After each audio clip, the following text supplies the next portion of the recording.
তিন শূন্যের প্রাধান্য দিয়েছেন।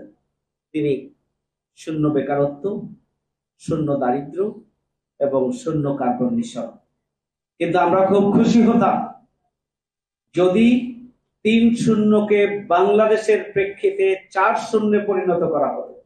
চতুর্থ শূন্য হচ্ছে দুর্নীতি শূন্য। আমাদের বাজেটের অগ্রাধিকার হওয়া উচিত ছিল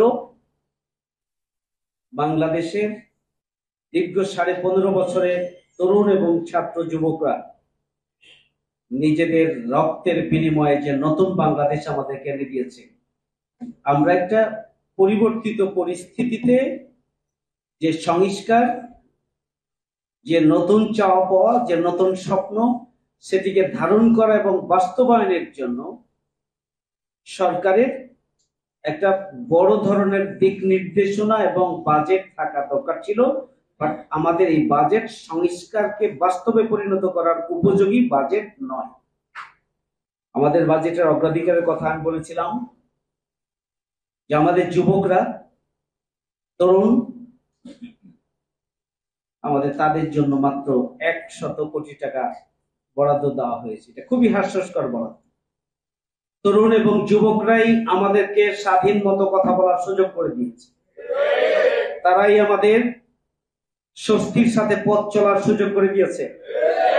তারাই আমাদেরকে নতুন বাংলাদেশের স্বপ্ন দেখিয়েছে। এখানে ১০০ কোটি টাকা এটা তরুণ এবং যুবকদের সাথে মস্করা করা।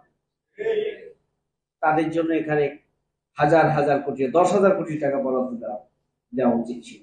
এবং তাহলে বাংলাদেশ এই তরুণ যুব শক্তিকে বাংলাদেশের উন্নয়নের অংশীদারে পরিণত করার মধ্য দিয়ে দেশকে এগিয়ে যাওয়া সম্ভব। আমাদের এই বাজেটের অগ্রাধিকার থাকা উচিত ছিল, একটা গাইডলাইন দেওয়া দরকার ছিল। কারণ দুর্নীতিতে আকণ্ঠ নিমজ্জিত আমাদের বাংলাদেশ।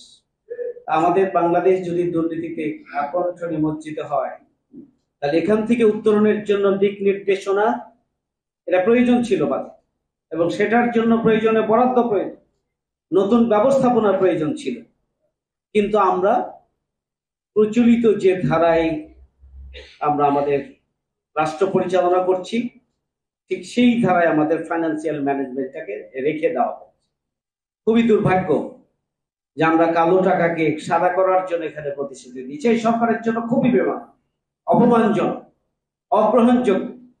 নতুন বাংলাদেশে একটা অন্তর্বর্তীকালীন সরকার যখন গোটা বাংলাদেশ তাদের দিকে চেয়ে আছে, নতুন বাংলাদেশের ভিত্তি তারা রচনা করে দিবে, সেই সময়ের বাজেটে এটা কোনোভাবেই গ্রহণযোগ্য নয় যে কালো টাকাকে এখানে সাদা করা সুযোগ দেওয়া হয়েছে। তার মানে দুর্নীতি, অনিয়ম, লুটপাট করাকে আরো বেশি উৎসাহিত করা হয়েছে। ট্যাক্স পেয়ার যারা, তাদেরকে অনুৎসাহিত করা হয়েছে আগামী দিনে ট্যাক্স না দিয়ে ওই অপ্রকাশিত টাকাগুলোকে আবারও সাদা করার মধ্য দিয়ে অন্যায়কে ন্যায়, ন্যায়কে অন্যায় পরিণত করা একটা প্রতিযোগিতা করার চিন্তা করা হচ্ছে। এটা খুবই দুর্ভাগ্যজনক। আমি সরকারের প্রতি অনুরোধ জানাতে চাই যে দুর্নীতিকে যদি আমরা, দুর্নীতিমুক্ত বাংলাদেশকে যদি অগ্রাধিকার দিতে চাই, তাহলে সেটার ম্যানেজমেন্টের জন্য বাজেটে অর্থ বরাদ্দ করা দরকার, এবং দুর্নীতি উৎসাহিত হবে এমন কালো টাকাকে সাদা করার পথ বন্ধ করা উচিত এই বাজেট। আমি আশা করি সরকার সেটি করবে। আমি প্রধান উপদেষ্টাকে ধন্যবাদ জানাই যে তিনি ৩-০কে প্রাধান্য দিয়েছেন। যদিও বাংলাদেশ ৩-০ নিয়ে স্বপ্ন দেখার মতো পজিশন আমরা এখনো নাই, তবে এই লক্ষ্য থাকাটা, এটাকে আমরা নেগেটিভলি দেখতে চাই না। উনি সাহস করে ৩-০ প্রাধান্য দিয়েছেন। তিনি শূন্য বেকারত্ব, শূন্য দারিদ্র এবং শূন্য কার্বন নিঃসরণ। কিন্তু আমরা খুব খুশি হতাম যদি ৩-০কে বাংলাদেশের প্রেক্ষিতে ৪-০ পরিণত করা হতো। চতুর্থ শূন্য হচ্ছে দুর্নীতি শূন্য।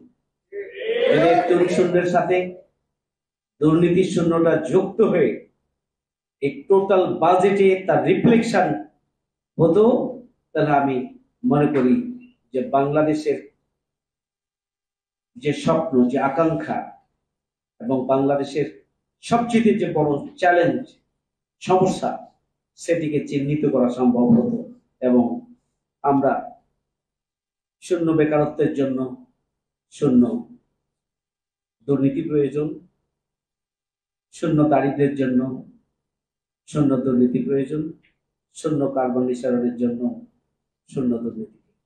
কার্বন নিঃসরণের অর্থাৎ এখানকার পরিবেশের জন্য সম্ভবত আমি যতটুকু দেখলাম 100 কোটি টাকা পরিবেশ উন্নয়নে বরাদ্দ দেওয়া হয়েছে। বাংলাদেশের পরিবেশের যে সার্বিক বিপর্যস্ত অবস্থা, তাতে এখানে 100 কোটি টাকা নয়, আর অনেক বড় বরাদ্দের প্রয়োজন ছিল।